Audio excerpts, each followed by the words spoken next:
Alors, pouvez-vous vous présenter?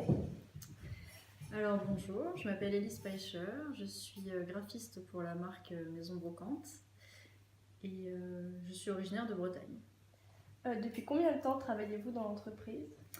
Alors ça va faire depuis octobre 2017, donc ça fait 1 an et demi. D'accord. Pouvez-vous nous expliquer en quoi consiste votre métier chez Brocante?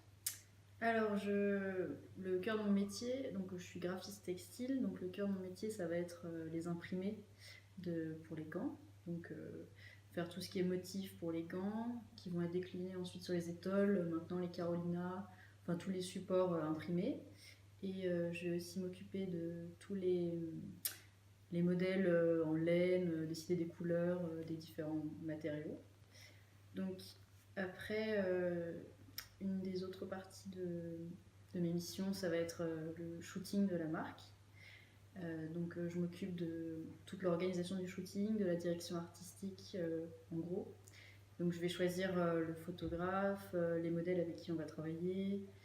Je m'occupe du stylisme, j'essaye de travailler avec des créateurs de la région pour les vêtements qui vont permettre de mettre en valeur les gants. Ensuite, une fois qu'on a les photos du shooting, je m'occupe du lookbook de la marque, lookbook et workbook, donc tout ce qui est mise en page, donc qu'on peut voir ici d'ailleurs, et que vous avez dû recevoir. Donc du coup,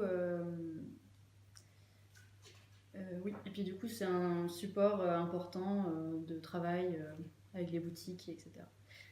Et je fais également des photos pour l'Instagram de la boîte, donc avec les différents objets qu'on a collectés, les différents bibelots qu'on a collectés jusqu'ici. Je fais des petites mises en ambiance, des gants et des étoiles. Voilà, c'est à peu près tout, je crois. D'accord. Quelles sont vos principales sources d'inspiration artistique? Alors, je m'intéresse beaucoup à l'histoire de la peinture, donc notamment pour Brocante, c'est assez important. Donc du coup, je suis moitié anglaise, donc ça m'inspire pas mal le côté british, les imprimés floraux, les courants picturaux comme les pré-raphaélites, William Morris et par exemple l'art nouveau, l'art déco. Voilà à peu près. Enfin, Pouvez-vous nous décrire les principales tâches que vous effectuez au cours d'une semaine type? alors ça va dépendre de la semaine dans l'année. Actuellement c'est la partie création, donc on est en plein dans la création des motifs des gants. Donc du coup, dans ma semaine type, je vais faire beaucoup de recherche d'images, de recherche de motifs et de différents éléments qui vont permettre la construction des gants. Avec ces différents éléments, après je vais travailler sur Photoshop et réaliser les différents imprimés. Puis je vais m'occuper de faire mes photos pour Instagram, essayer de faire des stories. Voilà. Vous pouvez nous décrire quel était votre parcours pour exercer ce métier? Alors j'ai fait un bac STI art appliqué à Brest pour commencer. Donc c'est ce qui permet de ne pas faire de mise à niveau par la suite avant de rentrer en BTS. Donc j'ai fait un BTS design de mode et option mode, mais avec un peu de textile également. Enfin, voilà, donc ça c'était à la Martinière, à Lyon. Donc j'ai poursuivi le BTS par un diplôme supérieur des arts appliqués, toujours à la Martinière. Donc un DSA option textile. Voilà, et puis bon après j'ai eu diverses expériences professionnelles avant d'arriver ici. D'accord. Selon vous, quelles sont les qualités nécessaires pour faire ce métier? Alors je pense qu'il faut être curieux, il faut beaucoup s'imprégner de tout ce qui se passe dans la mode, en termes d'expo, toujours se nourrir de ce qui se passe. Il faut aimer les motifs, les imprimer. Et faut savoir, donc faut être créatif, faut savoir se renouveler constamment aussi. Ça c'est pas toujours facile. Et faut aimer la couleur, avoir une sensibilité pour la couleur et les matières, le textile. Vous pouvez nous dire quel est votre modèle de gant préféré sur la collection Automne Alors, Hiver ça tombe bien, on doit le voir ici. C'est le modèle Eden, je crois. Et la thématique cabinet de curiosité que j'ai beaucoup aimé réaliser. Quelles sont vos passions en dehors de votre métier? Alors, j'aime plein de choses. Je m'intéresse à l'art,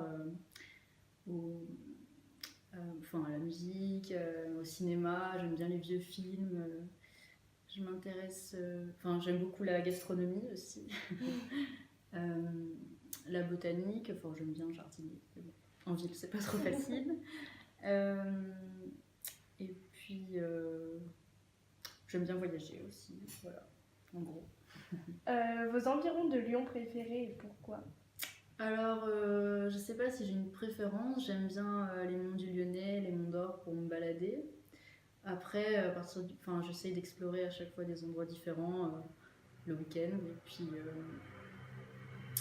Et puis oui, s'il y a des jolis jardins à voir, des arbres, des choses en fleurs particulièrement, c'est sympa. Ou alors, s'il y a des fromagers sur la route de la balade ou des brasseries, c'est sympa aussi. Quels sont vos bons plans resto sur Lyon? Alors, j'ai beaucoup de restos que j'aime bien. J'ai même tout un Google Maps avec des favoris un peu partout dans Lyon. Mais j'aime beaucoup le restaurant Enjimono, qui est un restaurant chinois qui est vraiment super bon. Pas un restaurant chinois comme on a l'habitude de manger. Et puis, il y en a plein d'autres. J'aime bien Balthazar à la Croix-Rousse, Casserole et Vieille Gamelle. Un bistrot chinois aussi vers Hôtel de Ville qui est super bon. J'ai oublié le nom. Il y en a tellement. Faut me demander la carte des bons plans pour ça. Où est-ce qu'on pourrait vous retrouver un dimanche matin? Alors, un dimanche matin, je vais souvent au marché de la Croix-Rousse pour faire mes courses. Et sinon, je vais être en train de prendre le petit déjeuner dans une bonne boulangerie-pâtisserie ou en train de boire des coups. Votre secret spot à Lyon? Alors, dernièrement, j'ai découvert le jardin Rosamire à la Croix-Rousse qui est super joli. Et sinon, il y a les terrasses du musée des Beaux-Arts qui sont super jolies et du musée Gadagne qui sont pas très connues et qui sont super sympas. Merci beaucoup d'avoir répondu Merci à à toutes nos vous. questions.